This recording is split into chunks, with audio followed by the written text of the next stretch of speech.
今天来个简单又下饭的家常菜，鼎蓉菇叉辣椒。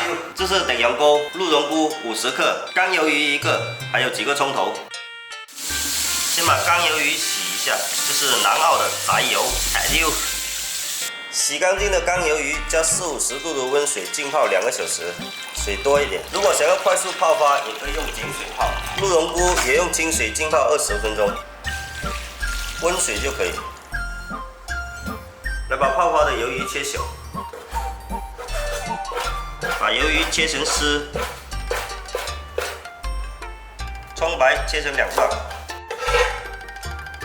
再来把泡发的鹿茸菇根部剪掉一点，这菇很脆的，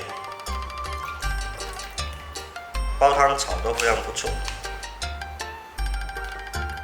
再来把它清洗干净。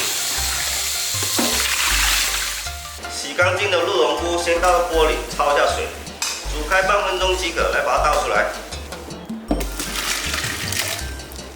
另起锅烧油，来把鱿鱼炒香，稍微炒一下，把鹿茸菇倒进去，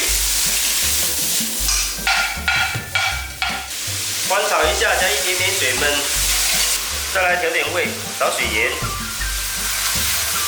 一点鸡粉。再来一点点生抽，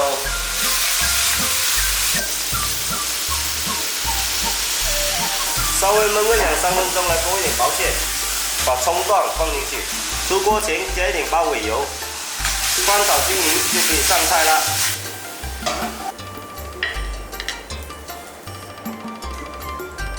鹿茸菇炒干油，菇脆鱿鱼鲜，鹿茸菇吸收了鱿鱼的鲜味，加上本身的脆爽。非常的开胃下饭，比煲汤的还好吃。刷水你过刷水。